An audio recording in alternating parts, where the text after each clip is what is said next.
Well, hi friends. Welcome to this on this lovely evening or afternoon, depending on where you are. I'm Ethan. I'm the college essay guy, and I spend a lot of time still, 20 years into this, a few gray hairs later, thinking about college admissions, and in particular, thinking about the college essay, the personal statement. We're going to cover a lot of ground tonight. But before we get into the agenda, Tom, you want to introduce yourself and say hello to the peoples? Sure thing. Hi, peoples. So my name is Tom Campbell. You can see him pronouns. I've been working at College as a guy for about 3 years. And prior to that, I worked in highly selective college admissions at College of the Holy Cross, which is my alma mater, and has recently plummeted as of this year to a 16% admit rate. So, this ain't your mama's college process is what I like to say. Times are changing, places are becoming more selective. So we want to make sure that you are informed as you step into this process and know what it's all about. And yeah, I try to use my insights from working in admissions for 6 years. And then I also worked as a college counselor in an independent school in Seattle, working with students and families on applying to a wide range of colleges, not just Holy Cross and Pomona, where I worked firsthand. So that's why I'm here, and happy to hopefully share some wisdom. Yeah, thank you. Will you also share the slides and I'll let you run them this time? Tom and I kind of take turns. Sometimes I run the slides, sometimes he runs the slides. But the way it'll work is if I'm talking, Tom's answering questions in the Q and I. I don't know where that was coming from. It's like a bit of an Australian accent. And vice versa. If Tom's talking, I'll be answering questions. Feel free to use the Q&A. And let's do this. Oh, we're recording. Yes, we will. Somebody's going to ask anyway, but we're recording. We'll send it out. We're going to actually also share the slides, but after next week's session. So next week's session is with Calvin Wise from Johns Hopkins, and he's going to be talking about. We'll get into that. We'll kind of give a little preview of that at the end, but don't miss that session. It will be awesome and lots of like from the college side perspective. And then we'll be sharing the slides after. We also want to encourage you, if you're a counselor, y'all can even use these slides in your own junior night. So feel free to use them. And if there's like, ooh, include that in the slides, just put that note in the chat, and we're happy to include that. I'd love to hi to all the AI assistants who are lighting up the chat right now. You've got captions if you need them, and like I said, answer questions in or ask questions in the Q&A. Next slide, please. Pause. We're pausing for dramatic effect. This is like a reminder. Whenever there are pauses in sessions, whether it's a podcast or not, I'm like, ooh, reminder to hydrate. Okay, we're gonna get into current trends, things that we've seen from the current admission cycle. This is all under the umbrella of what are colleges looking for. Well, I'm gonna talk a little bit about AI. I'm gonna talk about some of the changes that we've seen in essays for the past 2 years and testing policies. There's this myth out there that all colleges are going back to testing, and that's just not true. Some colleges are, some highly selective and popular colleges are, but a lot of colleges are test optional or test blind. That's a little bit of a spoiler. We're going to talk about what colleges look for when it comes to the admission, their admission process, and then lots of tips and resources. We're all about the practical. Tom, I'm going to hand it to you. Awesome. Thanks, Ethan. And just to clarify with the Zoom Q&A versus the comments, I know it's been a while since the pandemic when Zoom was like unleashed for most of us into our daily lives. But there is a chat bot or chat box where we kind of put our like New Year's resolution things at the beginning. It's best to use the Q&A box. So that should also be an option on your Zoom screen at the bottom. So just to make sure that you know where to put your stuff so we get your questions answered as much as possible. Okay, so it's funny, there we go. So I'm going to talk a little bit about current trends in the admission landscape. And so not, the name College Essay Guy, it's a great name, no shades of the name, but sometimes it maybe doesn't, I would say exactly capture the scope of what we do with students and families when it comes to assisting with all aspects of the college process. So at College Essay Guy, we actually do have a team of college counselors who have worked, people like myself who've worked at different colleges and universities, people who have worked at high schools for the bulk of their careers, who come together and work with students one-on-one on their entire essay and application strategy. What colleges should they apply to? Advice around scholarships and financial aid. We also, of course, help students with a separate team on their essays and applications. But these are just some of the insights and, trends that we wanted you to be aware of if you're a student and family who maybe you had a child who went through this process a year or two ago, maybe a little earlier. and you're not quite sure, have a lot of things changed? I feel like I see the word college in the news a lot, and I'm not really quite sure what that means. We just wanted to take some time to crowdsource some of this knowledge from our college counseling team, and share it with you all out in this format. So one of the kind of big areas that I would see, that we've seen kind of increasing in the landscape in recent years are preferences for size and location of college and university that are impacting level of selectivity. So in particular, the South is seeing a lot more attention in terms of, especially a lot of their big flagship public universities, places where there's lots of football and athletics, and of course, warmer weather. So for students and families who are interested in college in the South, just know that that is increasingly becoming a place where application volumes are surging higher on average than other regions of the country. Um, Also, things like colleges that are, I call it like the Goldilocks school. It's like the college that's medium sized and in a city and has lots of programs and options. And it kind of fits a lot of the criteria points that students, as a default, kind of put out there on their list because they're not quite sure what size of college means. They are interested in maybe being in a more urban location for the idea of engaging more in that particular location. And there's also, I'd say, a big emphasis on majors in the sciences in general, things like business, computer science, economics, nursing at some colleges, increasingly becoming more and more popular, right? So if that sounds like you and you're tuning in, I really want you to pay attention to this webinar because we're going to try to provide you with some guidance on, since you're stepping into a process where there are a lot of other students seeking what you're seeking, we want to make sure you're putting your best foot forward, and maximizing your opportunity to be admitted to as many places as you're able to. On that vein, this concept of evidence-based admission, so students showing alignment from their high school experiences to the majors and programs that they're applying to, that's a big thing that colleges and universities are really shifting their processes around. Even colleges that in the past, 5 or so years were more open to, say, students who were coming in more undecided, especially a lot of liberal arts colleges are like that. You still very much can, apply undecided to lots of colleges and universities. But I'd say, especially if you are looking to go into those more selective programs, some of the ones that I mentioned previously, it is a good idea to align your high school experiences and your courses, and your extracurriculars. Of course, you're a junior, so there may not be as much room with that, to match those interests. We're going to get into standardized testing shifts, and some of these other moments as we kind of move through the slides. But this is just some things that we wanted to prime you with before we dive into the nitty gritty. And Ethan, take it away with changing landscape. Three buckets. Great. I'm just finishing an answer in the chat for somebody. So I've been talking to a bunch of college admission officers about AI, and we hosted the same time this time last year. We were hosting this session with a representative from MIT and one from Colorado College, and I'm recording a podcast actually tomorrow with the dean of admission from Harvey Mudd, Raisa Diamante, and we were talking, and I was like, what's your take on AI? And she's like, we can tell.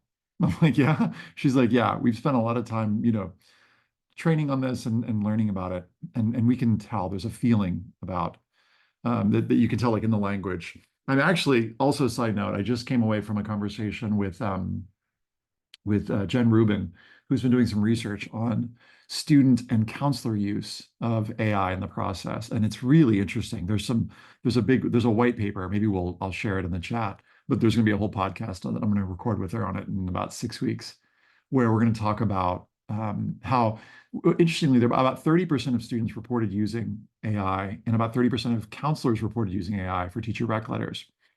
And this is a little bit of a spoiler, but one interesting finding was that teachers felt like, and counselors felt like, it was okay to use it for recommendation letters, but not for essays. More on that coming up soon. But this is something that I've heard from a lot of folks. It's sort of like, well, two things. One is that they can tell when you're using it. There's also like a mistrust of it. Like, it doesn't sound as authentic, is sort of the phrasing that I'm hearing from admission officers. And then there's a lot more, I think more than ever before, admission officers they're using software to be able to scan applications for AI. And I've heard of at least one example where, an admission was actually rescinded based on an AI. So this is happening.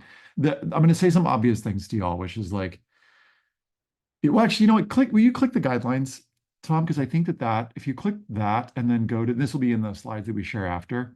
If you go to the last page of this, I think there's some really good guidelines. It's the very last one. It's the green, yellow, red. And this is put together by Lynn and Mindy, two coaches who have worked with us. So right here, it's beautiful. We wouldn't say ask AI to generate your essay topic or to write sentences or paragraphs for you or to read and write your entire essay if you don't want your essay to be, training the AI use. Asking for feedback on your topics, potentially suggesting, outline considerations, or, and I think this is a little bit more interesting, is like suggestions for imagining that it's sort of like, a personal assistant. What are some ways to beat writer's block? Or if you're doing research on your why us essay, which is to say the why this college essay, I think it could be really interesting to use that because it's going to basically research the school. And then because AI will make stuff up, ask it to actually share links so that you can do your own research. I think that in the rush to move towards AI, it's speeding things up, which in some ways can be useful, but it's focusing more on the product, which is like the outcome, and it's missing out on all of these what I'll call like nutritional moments in the college admission process. Now, students listen to this, you might be like, I don't want nutritional moments. I want to be done with this. And I totally get that if you're feeling that way. But I want to say that there is something I think really to be found and gained. Of course, I'm the college essay guy, so I'm going to say this from this, what I'll call like a modern rite of passage, which is to say, spending some time really thinking deeply about what you care about, who you are, how you've changed over the last couple years, and then spending some time old school writing it up. It's going to be old school, soon, but thinking about how do you put this into, how do you find patterns, how do you find frames to relay this in a meaningful way? And I'm going to share some resources on specifics on how to do this in a little bit. But that's, I think, all I want to say about AI. So, Tom, if you'd be down to like switch to the other, that'd be great. I'm sure there will be questions coming up in the chat about this. So the second thing that I want to talk about a little bit is talking about these identity-based essay prompts. So in 2023, after the SCOTUS decision to ban race-conscious admission, a lot of colleges, and it was more than like 70 that we were able to find, released supplemental essay prompts asking students some version of what identity or what identities are important to you and how will these inform who you want to be on our campus in our community. And you'll see a link to a guide. Maybe we'll put this in the, Tom, if you wouldn't mind just like throwing this link into the chat. We put together a guide on how to think through some of these, who you've been, some of the experiences you've had, and how you then turn that into like actual essays. We've got some examples that you can see. But I don't see these, this is like me looking into my crystal ball. The supplemental essay prompts, most of them will be released August 1st. I don't see these changing. I think colleges, despite, pressure from the government and from the Department of Education, I think colleges will continue to be interested in students' identities, in who they are, and how they will, bring lots of awesome value to their campus. So my prediction will be that either colleges will keep these supplemental essay prompts, or they'll just tweak the language slightly so that they won't get sued, to be like super frank and direct with y'all. I would be really surprised if colleges dropped. In fact, I could see more colleges adding these. Now, just to be clear for folks on this call, because I'm also kind of speaking to counselors now, but students, what I'm talking about is these supplemental essays, which are required by some, but not all colleges. And a supplemental essay is something separate from your college essay or main personal statement prompt, that you'll be writing. So just to back up a little bit, you'll be writing a college essay or personal statement that you'll submit to many of the private schools if you're applying to private schools. And then separate from that, you'll have certain schools that are saying, hey, why do you want to attend our institution? Or again, like what's something that you'll bring, or what's a community that you've been a part of? Just sort of based on the different institution. And most of those supplemental essays will be released in August. But we've got lots of guides on those. And you could pretty much Google any name of the school and college essay guide, and you'll find probably something that we've written on it. So the third thing, if you wouldn't mind, Tom, hitting the next slide, is standardized testing. There's this, some people, were around and tracking, if you're a counselor or an involved parent, you've seen, and by involved, I mean just like you track college admission stuff, that there's been a move, particularly after the pandemic, to move towards test optional and test blind. And we'll put a link in the chat to this. There are, more than 2,100 colleges and universities that are test optional, test blind. In other words, you don't need to take the SAT and ACT if you want to apply there.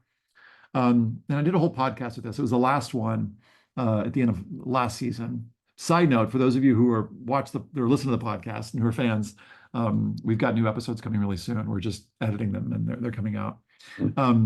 But in short, my advice is to like research what are the schools you're applying to? Do they require tests? And if they do, create a testing plan. And know that when you take this test, you don't necessarily have to submit the scores for certain schools. For some of them, if you don't like your scores and you're like, oh, I need to like do something about that, then yes, make sure that you're taking the test with enough time to like retake it if you don't end up liking your scores. I know that sounds kind of basic, but we've got a lot to cover today. We've got a whole crash course in standardized testing that we'll share in the chat in just a second. I think that's it for me for the moment.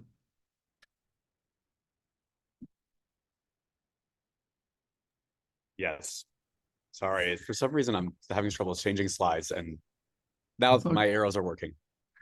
Okay, so if you are one of the, I think when the poll was first launched, I can't see it because I'm sharing my screen now, but if you're one of the 100 to 200 students who were like, that was all well and good, but like I am wondering about like my classes and my extracurriculars and what I should write my essay about, this is the part of the presentation where we're going to dive into kind of like the key buckets of what goes into your college application for the majority of particularly more selective colleges, ones where there is some degree of they have a certain percentage of the students who are applying who are qualified, and then they have to look at different components of their application, all the things that you see here on the screen on this chart, to decide who gets into their institution, right? So if you've attended any college essay guide presentations in, I'd say, the past year or two, you probably are familiar with this chart here. But if you're not, what it is this is a poll that happens every year, pretty much, from the National Association for College Admission Counseling. So that's kind of like, I'd say, like the governing board / like the biggest professional organization that both admission counselors and officers are involved in, as well as people who work on the high school side of the desk, those who are working with students and families in individual high schools, helping with the college process. So NACAC releases a poll every year to the leaders of different colleges and universities, their admission office leaders, and ask them, of all the components that are included in your application process, what are the most important that go into the way that you make decisions? What is going to be the tipping point for students in your pool? And as you can see here, it's pretty clear that your grades and courses are what I often call the foot in the door at many of the colleges and universities that you have on your college list, right? So maintaining your academic performance and choosing courses strategically, many of you may be going through course selection right now in your high schools, or if it's ended, maybe you may want to send an email or note to your counselor to be like, hey, remember that choice I made? I'm rethinking it. We want to give you some advice about how to plan your courses accordingly, because as you can see here, these things in the red, at this point, if you are a junior in a high school, some of these areas are ones that kind of like have already been in motion and you already have a lot of receipts around, right? You have a transcript. If you haven't seen it before, you should ask your school counselor or school office for a copy. That's the document that colleges use pretty much after they see like your like opening cover sheet, basically. They go right to your transcript. They want to see how, what courses were available to you in your high school and how did you perform in them? What courses did you decide to take? And this is something that, of course, if you're a junior, those courses are kind of like already ready to go. They are in ink, they're not in pencil by the time you're applying to colleges. So going into senior year, you do want to maybe make some amends and maybe make some choices around your courses that are going to prime yourself to be an eligible candidate at as many colleges and universities as you want, especially knowing that your college list may not be set in stone at this point. I don't really know any student who's like, these are all the colleges I'm applying to, and I haven't been researching or thinking about other things. It's very likely that you'll change by the time you're a senior in the fall or the winter. But these are, again, some of the areas that you have a little less control over right now, just in the timeline of your high school experience. These are some areas where we're going to talk a little bit more about this in depth, but things like your recommendation letters and interviews, you have a little bit more control over these types of things because maybe you haven't asked your teacher or you haven't filled out like a survey that your school counselor sent out that asks you lots of questions about who you are and what you're interested in. oftentimes counselors and teachers use those types of surveys or questionnaires to get a better sense of the things that they want you to mention in their letters, right? So at this stage, even if you've sent in that report or not, I definitely encourage you to put effort into those forms and to those things that your school is asking you to do. Do not just be going in with one word answers, because that might result in a very thin letter of advocacy on your behalf, right? So the more you offer to them, the more they're going to be able to use those to help advocate for you. And then there are some things you have more control over, like, planning interviews and preparing for those as you apply to colleges in the fall and the winter. But again, as you can see just from the data here, this isn't really a big tipping point in terms of how decisions are made. So we're really big at College Essay Guy on focusing on controlling what you can control and focusing on the components that actually have more of a chance of moving the needle in your candidacy. And so especially if you are a junior, right, and you're thinking about wrapping up your junior year positively, maintaining and trying to do the best you can academically, we want to set you up with we want to plant some seeds of how maybe you want to think about spending your summer. Maybe you want to think about doing, Ethan's going to talk about this a little more with your essays and your extracurricular experiences. Maybe you want to think about how you can align those more closely with your roles, identities, goals, values, and really kind of have those channel how you're spending your time, so you have more material to reflect on thoughtfully in your college application in the fall or in the winter, right? And some of the things that you see on this chart here, like positive character attributes, that's a big one that I'm actually going to segue into pretty soon. But we're going to also give you some clear, actionable guidance of, what are maybe some of the general buckets that colleges are thinking about when they think about this very elusive term of positive character attributes, and how can you channel those and talk about experiences to showcase that you have those qualities within you in your essays and applications. We're also going to talk about something called demonstrated interest here on the chart. It's written as students' interest in attending. And that's a really big piece that at this stage you have a lot of control over. If you're researching colleges, if you're doing virtual tours online, if you're maybe visiting campuses during the summer, these are all ways that you can improve your chances of being admitted at colleges, far beyond stressing over lots of things that are outside of your control. Speaking of things that are outside of your control, one thing that I'm also really big on as a former admission officer is being transparent about a term called institutional priorities. This is something that some of you may be familiar with or have heard of before, or maybe you haven't. But was not a neat line item on the NACAC report, right? And this is really because it tends to be only the really highly rejective, highly selective colleges, ones that admit, I would say, less than 30% of their applicant pool or less. I typically tend to define that as a highly selective or rejective college. And that I would say from my experience tends to be the tipping point where colleges are kind of factoring in some of these admittedly maybe more arbitrary, circumstantial pieces of who a student is into their admission process, right? And their application, their pools, the students who apply are by and large, especially at a lot of these colleges, most tend to be very academically qualified, have been engaged in some meaningful way in their community through their extracurriculars, and have done a good job of communicating those through their essays and applications.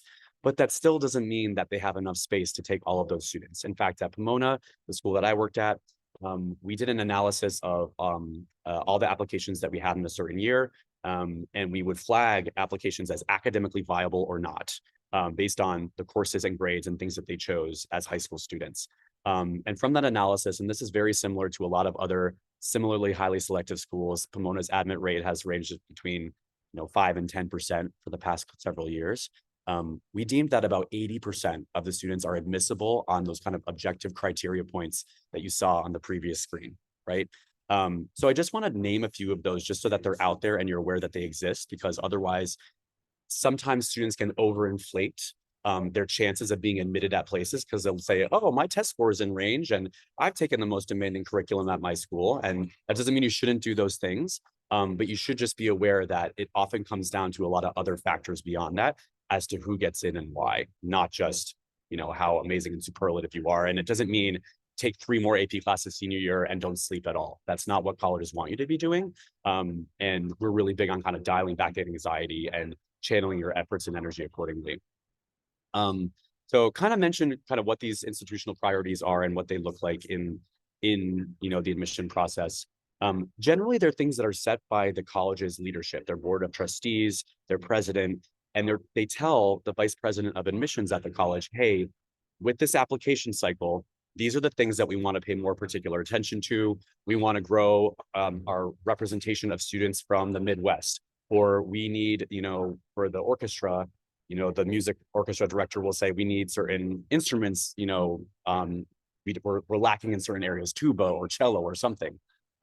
Same thing with athletic teams, right? There are certain years where, on the soccer team, we had a lot of forwards who went to study abroad one year. So now we're down on that and we need more players for that particular position. Sometimes it can get that granular and can get that detailed. And something that's frustrating for many students and families, understandably, is that these factors are very, very prevalent in many schools' processes, but they're also not really transparent, right? Colleges are worried that if they were to publish a lot of these waxing and waning and changing institutional priorities, that students and families would try to craft applications that are not authentically who they are to be admitted to the college of their dreams.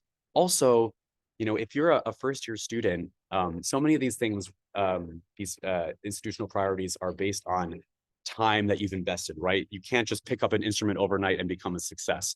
You can't just, align your academic experiences with a major that you say you want to study if you're a junior and you just find out that, I found out that this college needs more, public policy majors, but you have no public policy experience. You can't really turn back the clock.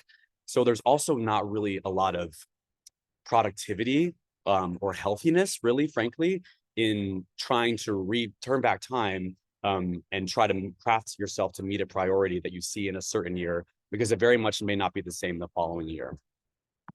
A couple other things that I'll just kind of go through briefly are things like geographic diversity.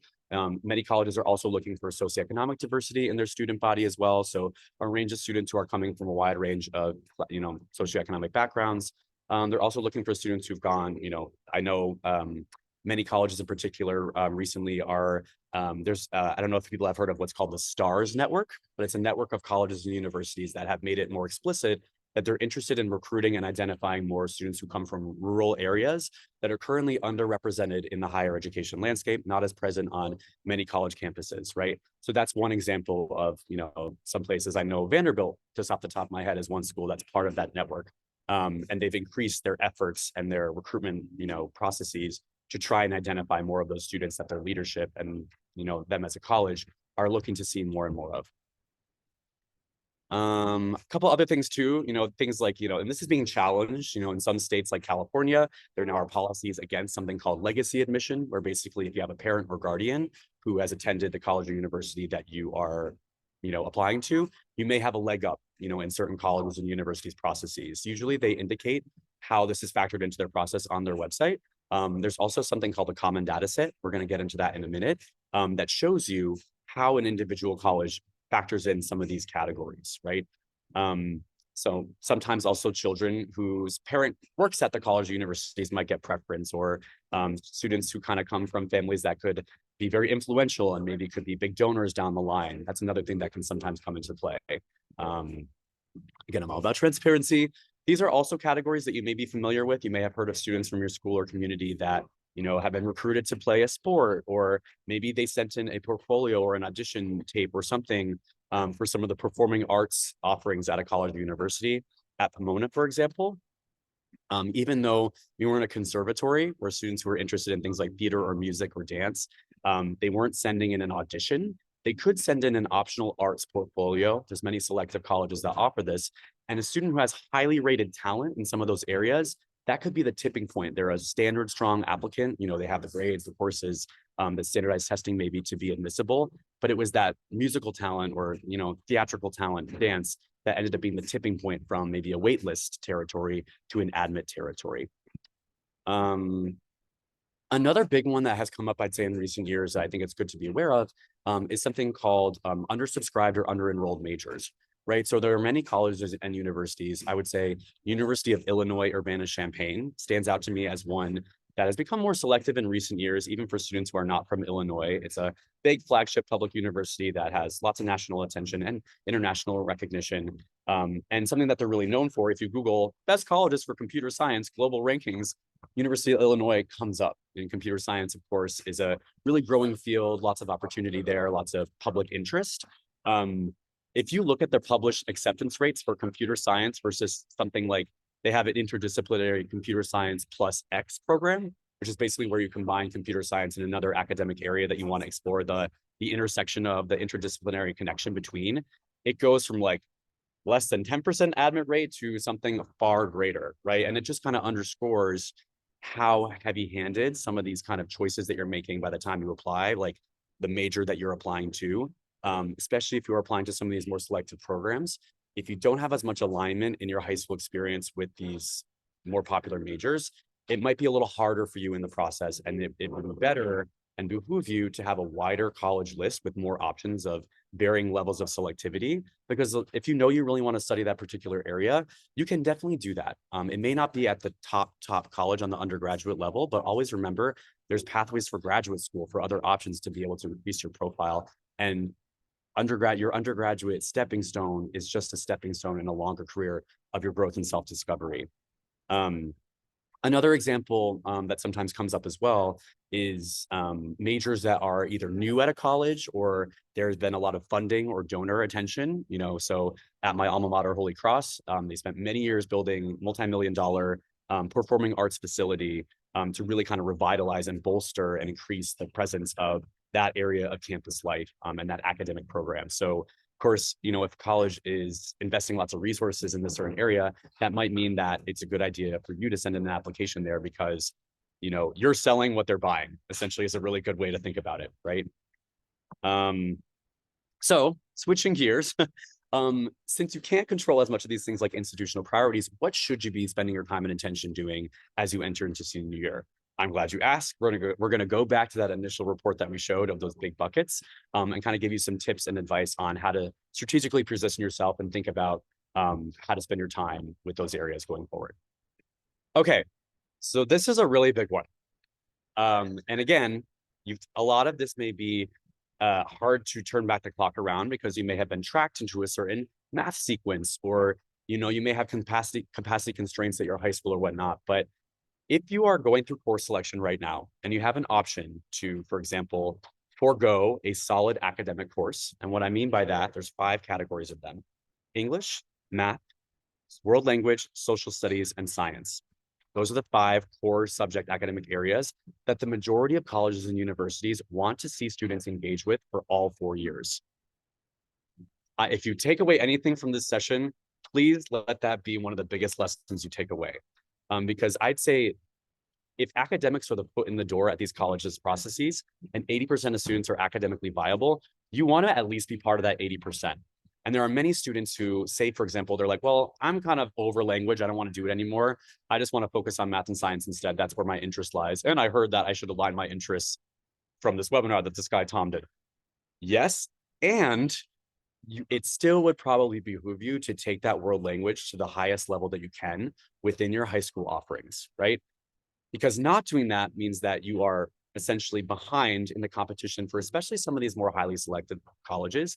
But my whole philosophy on this is even if you're not aiming for Harvard or, these kind of really, really elite schools that are hard to get into, taking this course plan still is the most surefire way to make yourself eligible at the widest range of colleges and universities possible. So if you have a change of heart and you find and stumble upon a college that you're really excited about, but you find out that, oh, gee, because I didn't do these courses, I'm not going to be as competitive an applicant, you kind of shot yourself in the foot there, right? So again, I want to kind of underscore this point, and this is a little chart that we put together.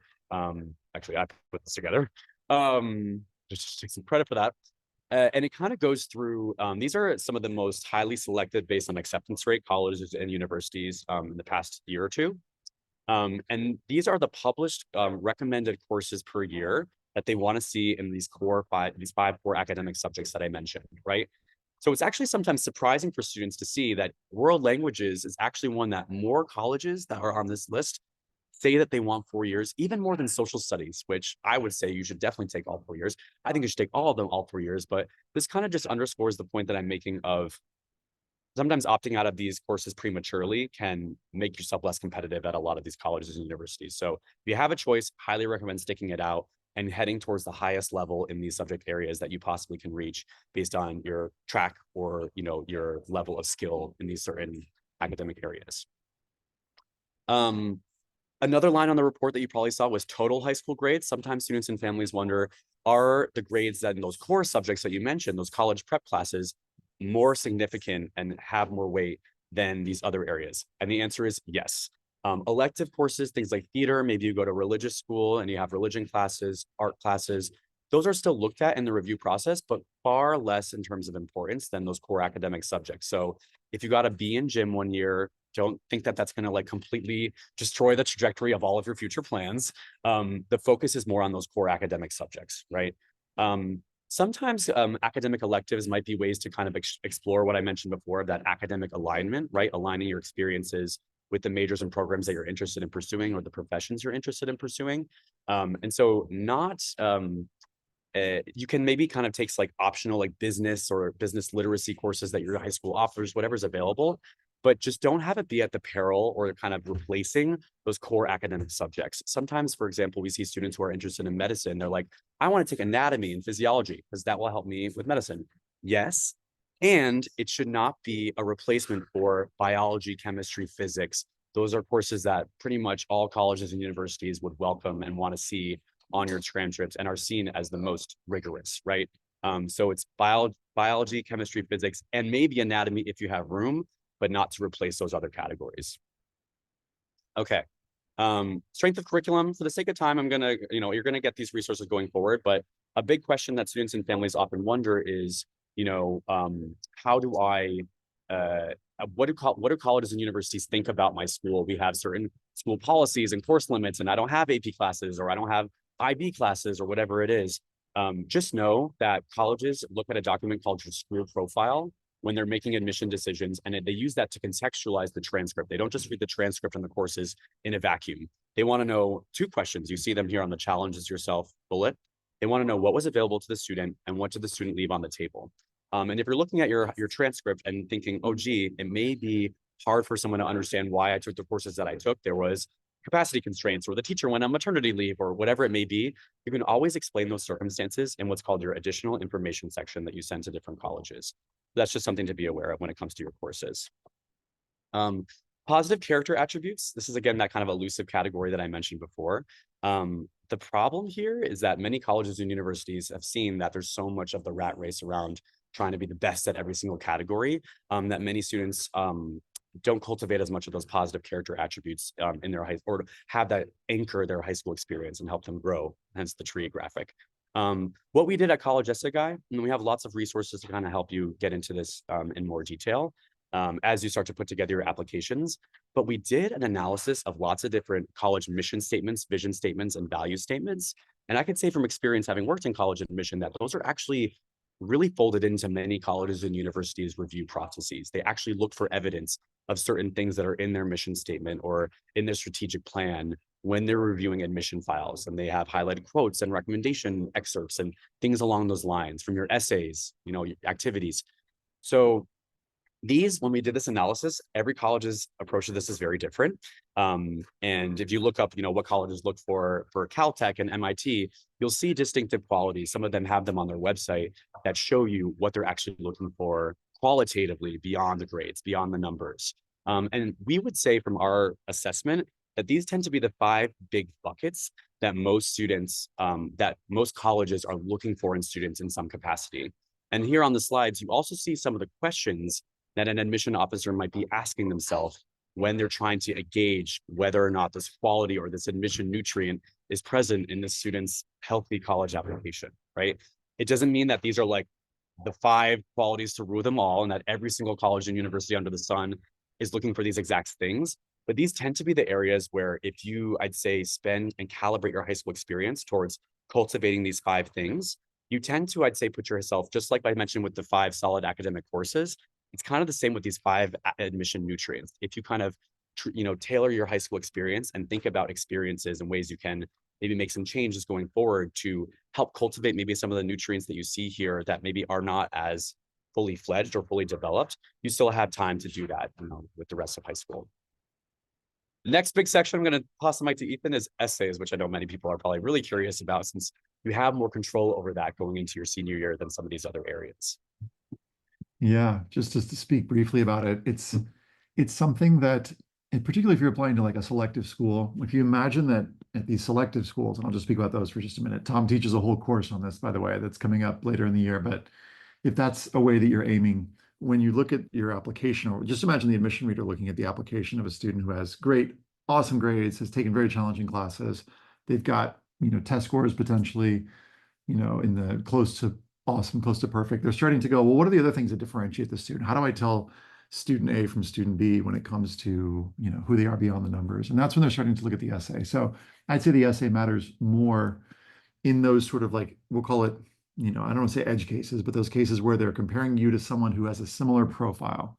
So similar grades, similar test scores, if you've submitted them, and, similar sort of extracurricular activity profile, or what you participated in, outside of school, in other words. So you'll see some questions here is like, are you including core values? Do we see that you are a critical thinker, somebody who's self-reflective? Is it actually personal? This is different from the UK system. The UK system is like, what are you reading? What's your major going to be? And how have you prepared? The US personal statement is more personal. It's more about who you've been, who you've discovered yourself to be. And, it's got to make sense. It's got to make sense. It's got to flow. The structure has to sort of, be cohesive. So that's the least I've ever said about the personal statement when somebody asked me.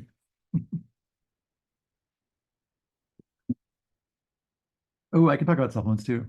The supplements are the ones that I mentioned earlier, which are the ones in addition to the personal statement. So you'll see some examples of these listed here in green. Some colleges will actually ask you, what do you want to major in? Now, it's important if you're writing a personal statement, which is like the big quote unquote college essay, that's, 500 to 650 words. If you're writing about your major in that essay, that you're not writing a second essay that's just the same information. So it's important to look at supplemental essay prompts for different schools. Sometimes oftentimes they'll keep the prompts the same from year to year. Oftentimes, if a school is, for example, they have a YS essay or a Y major essay, oftentimes those will continue the following year. I think it's more rare for a school to drop one of those supplemental essay prompts than to, sorry, yeah, it's more rare for them to drop it. In other words, you'll see more colleges more often than not adding YS essays. So I guess this is a sort of too many words version of like, if you see that the school has a YS essay or a Y major essay last year, probably they'll continue to do that the following year. And again, you can find those just by Googling the name of the school and college essay guy. But these are ways to sort of fill out the application. And also sometimes their supplemental essays are tied to particular institutional priorities.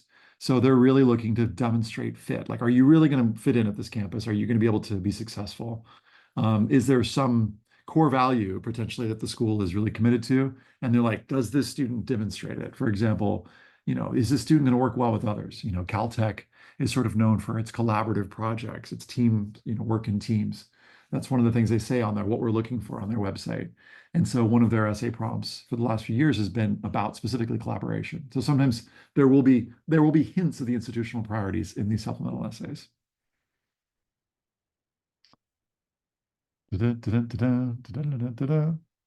Cool. Yeah. So Deep interest. taking the Go. mic back over with demonstrated interest. So again, if we're looking back at the chart, the report I showed earlier, it goes grades, courses, positive character attributes, which oftentimes we encourage you to channel into your essays that Ethan just described.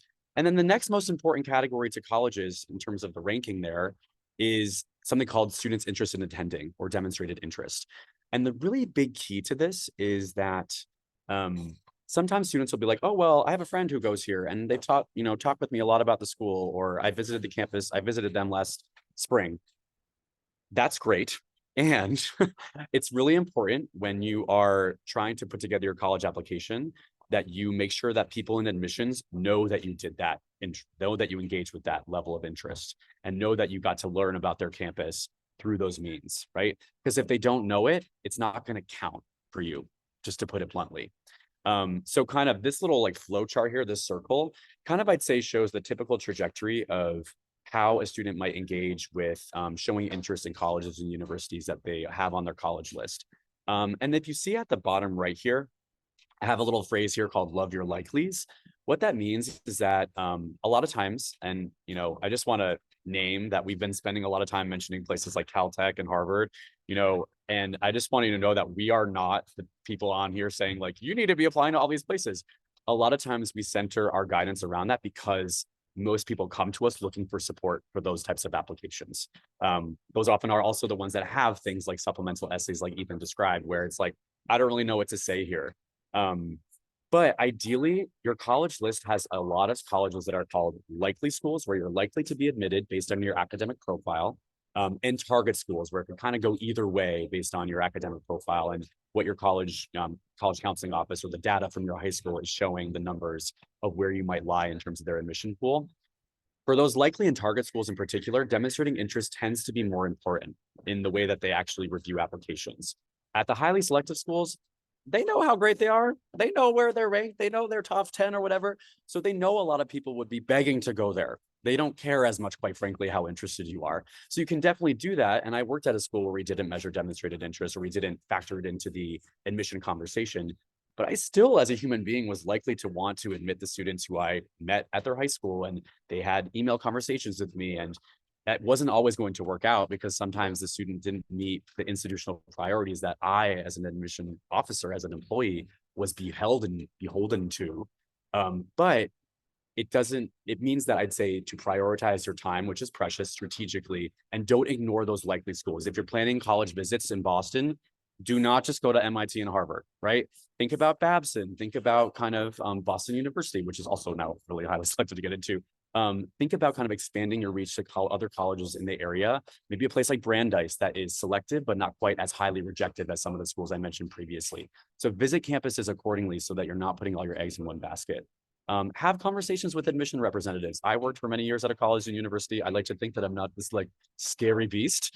And I know many other people who work in college admissions also would hope that they don't see themselves that way. They're often beheld, like I said, to policies that are part of their job that are not fun, like turning away a lot of really brilliant, amazing, inspiring people. But that doesn't mean that they don't want to give you quality advice or be a resource or advocate for you. So reach out to admission representatives, and bonus points, your emails are often tracked and logged as interest for that school. And then another big form of showing demonstrated interest, and especially if you're comfortable with the financial commitment of this, applying early to colleges often results in a higher chance and likelihood of being admitted, especially if you apply early decision, which is that binding agreement where if you are admitted to the school, you do decide that you are going to go there in the end. So just something to be aware of. And if you're interested in wondering and knowing, I don't know on the, of all the colleges that I'm looking at, which ones measure demonstrated interest or which ones don't. You can actually look that up, and colleges are pretty transparent. Unlike some of the institutional priorities that I mentioned before, this is one priority that colleges are pretty explicit about and give the public the knowledge that they need to make informed decisions, right? So you can look up the common data set for any college or university just by Googling name of college, common data set. You can also use websites like collegedata.com that imports all the data from these reports, these common data sets, that each college or university's Office of Institutional Research usually publishes each year.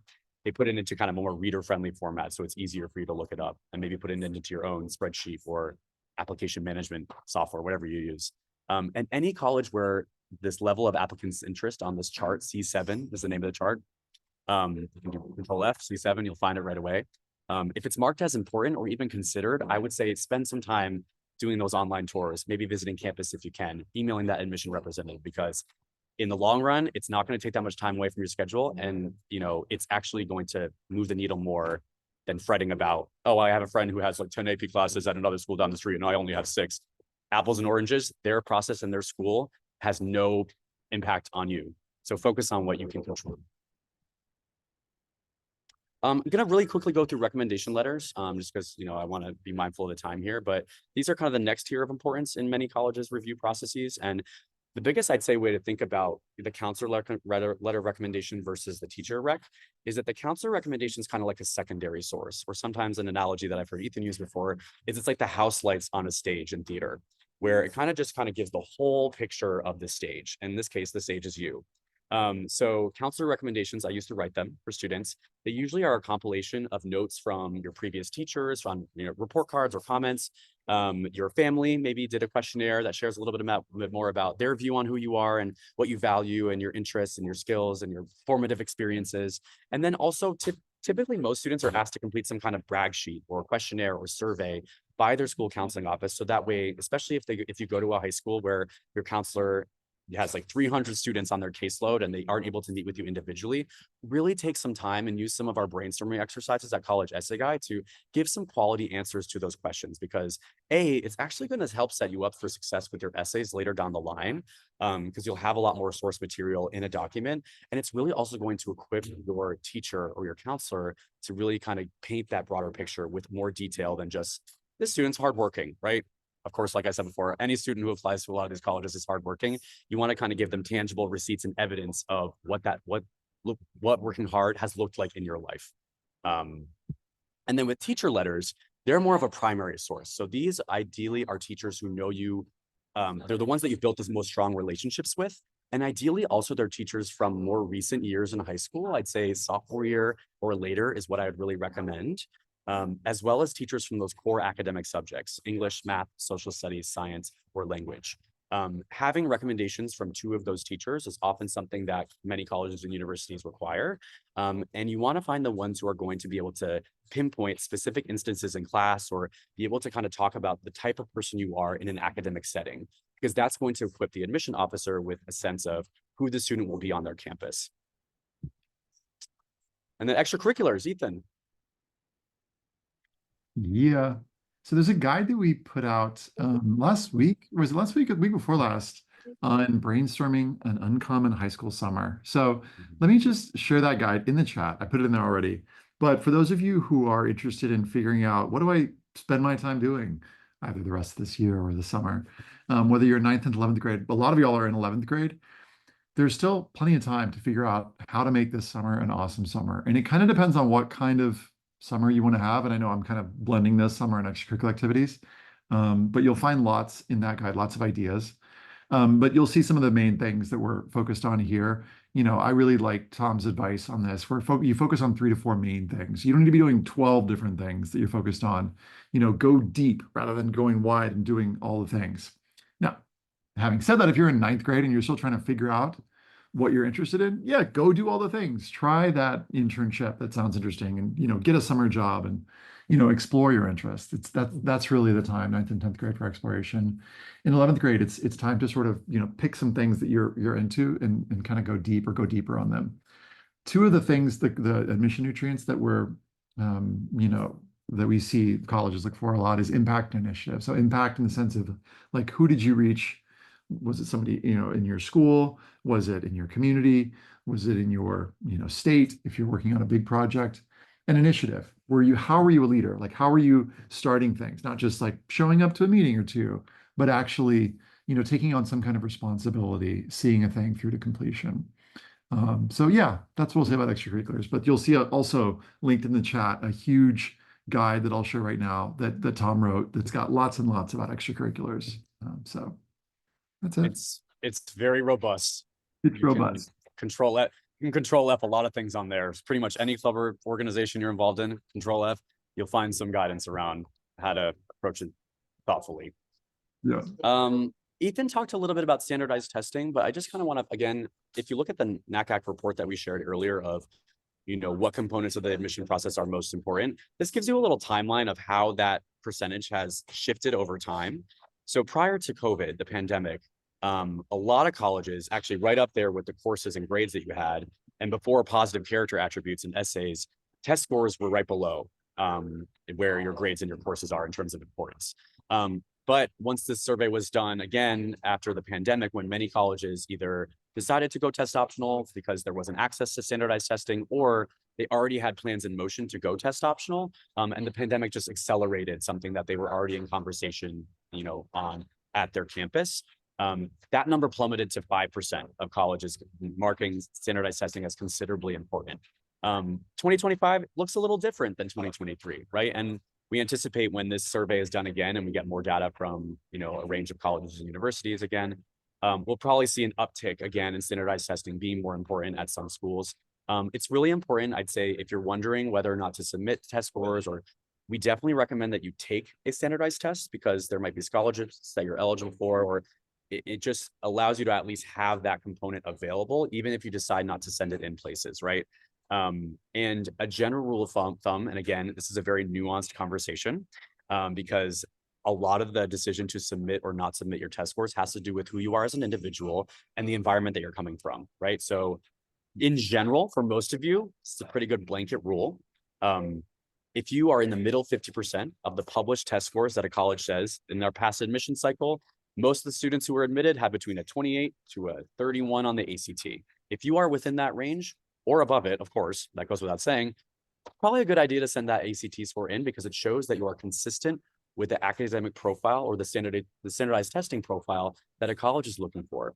If you're below that, some questions to consider are, was my success in my testing really unusual for where I come from, right? So if you come from a high school or an area where not a lot of people go to college, and maybe your score is below, that middle 50%, but it's the highest your school has ever seen, and your school counselor's like, wow, like this is really unusual for our school. This is just not something that we see all the time. Colleges, and I can say this from experience, having worked at 2 test optional colleges, really do value students who have shown what's called extraordinary promise.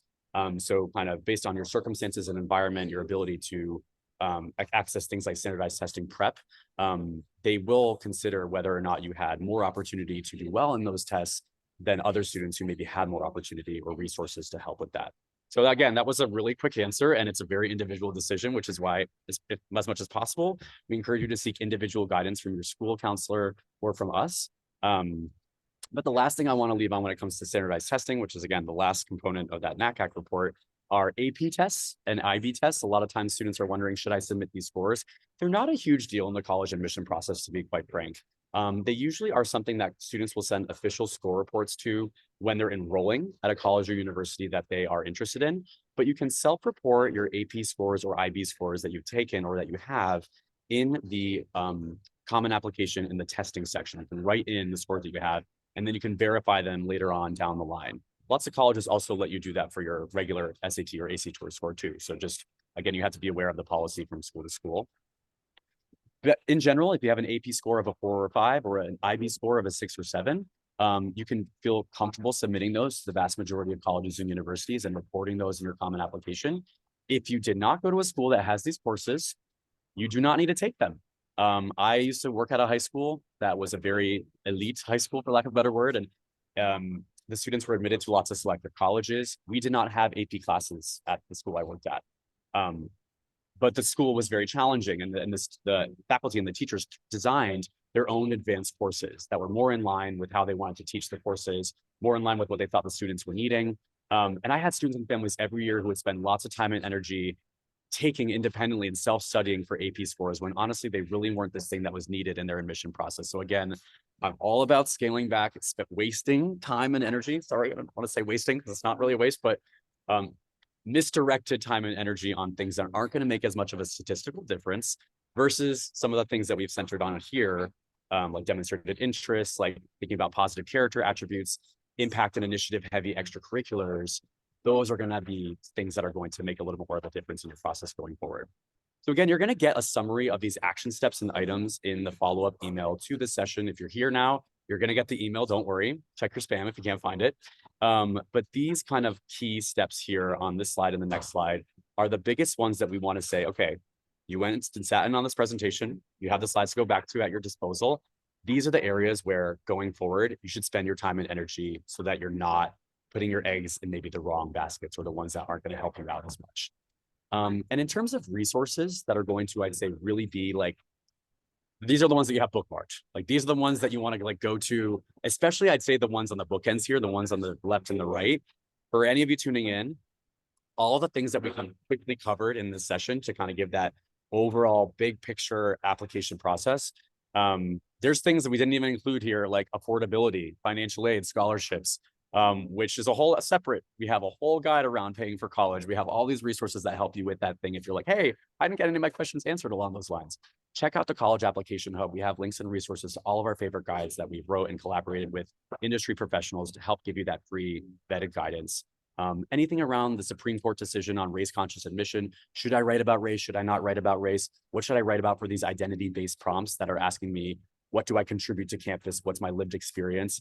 We have lots of guides that we're currently updating in that middle bucket here. And then lastly, the podcast. Ethan and I talk at length with lots of different admission professionals, college counselors, people who work in lots of different industries around what colleges are looking for. These items that we went through in this presentation, we could dedicate an hour long to each of these that covers kind of those big FAQs that you're probably all putting in the Q&A box right now.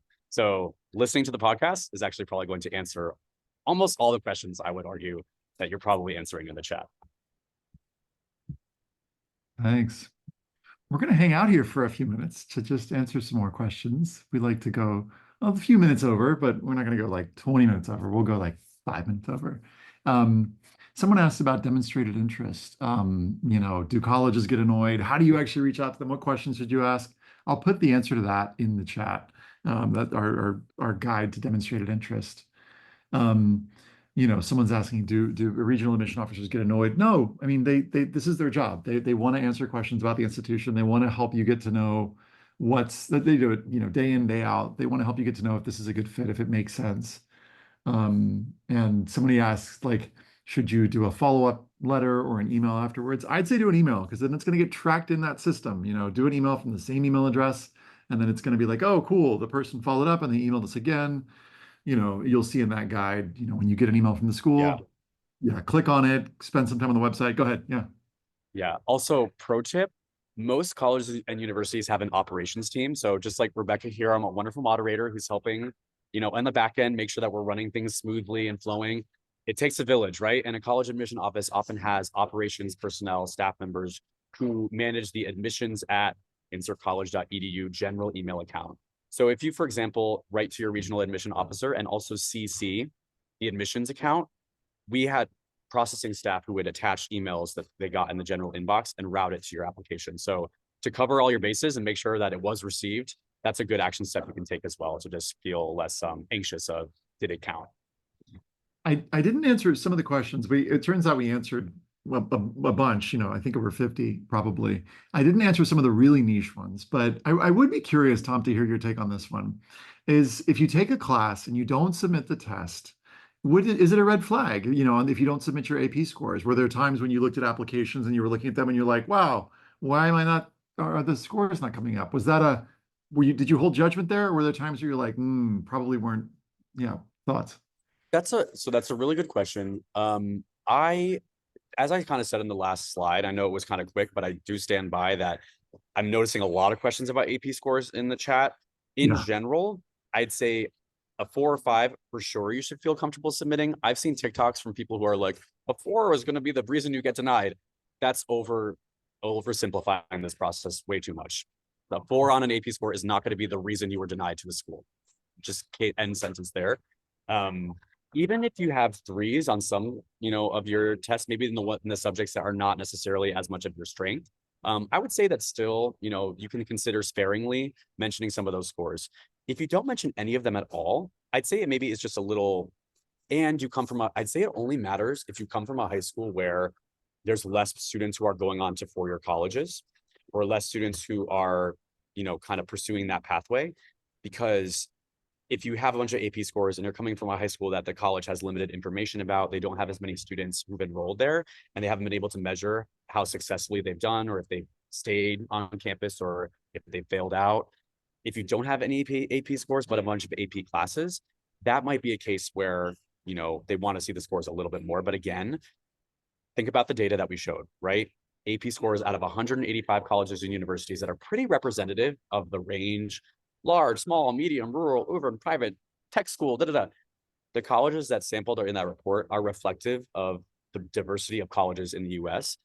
And they're telling you that it's not this tipping point in their process. And I would say that from my experience, it's the same thing.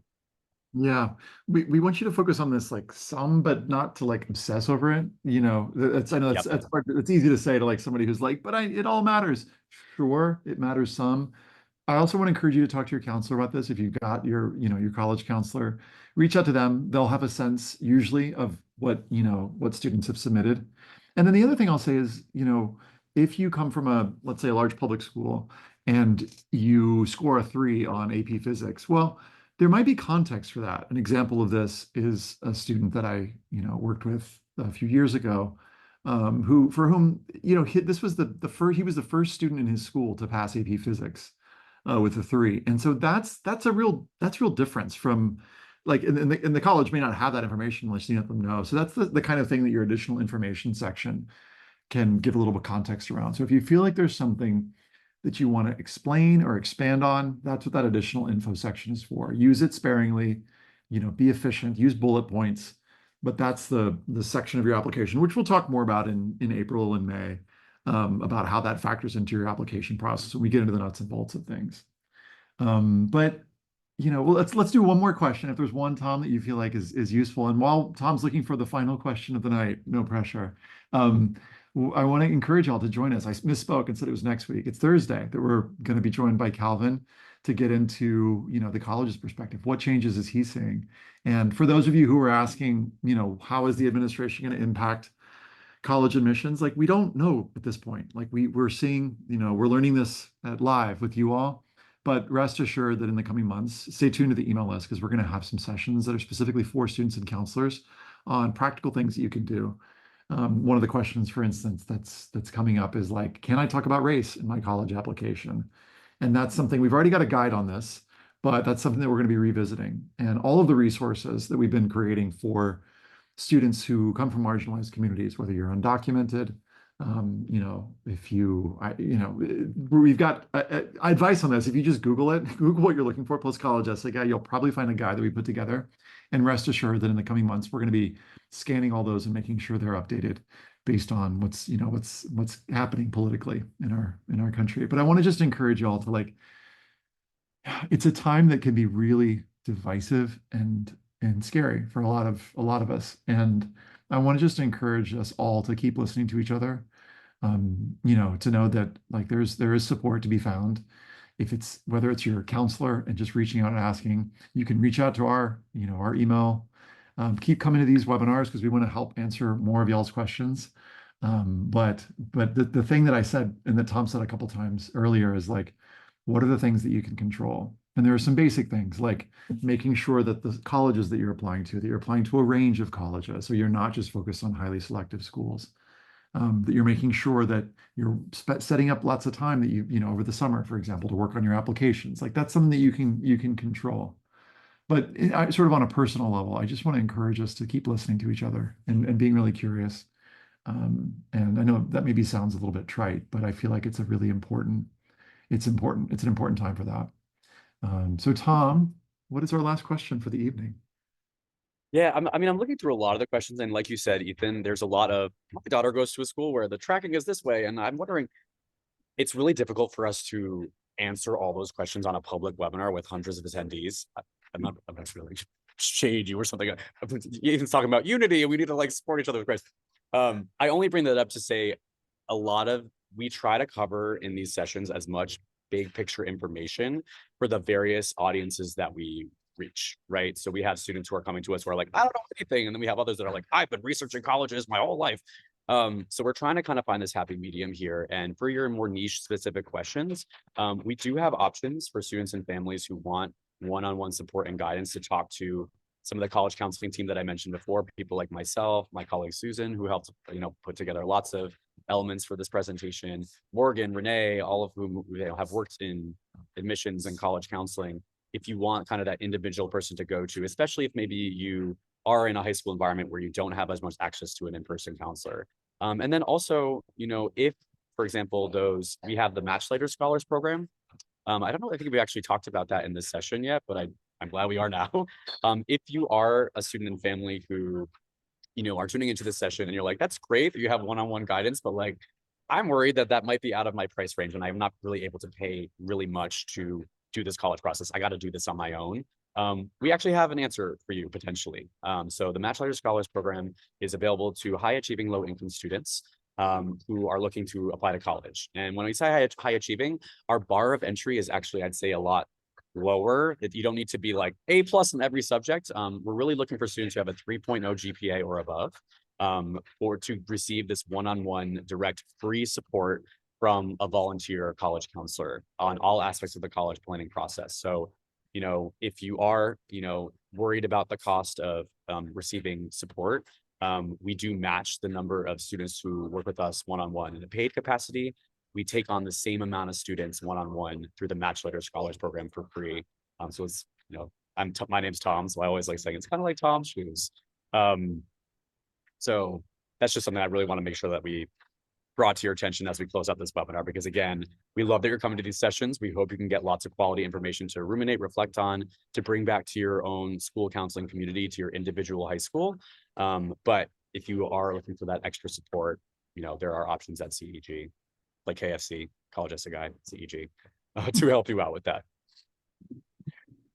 Thanks, Tom. And thanks, friends, for being here. We send you all the heart emojis, and we'll see you Thursday in 48 hours minus 1 hour and 12 minutes. So hope to see you there, and much love. Bye.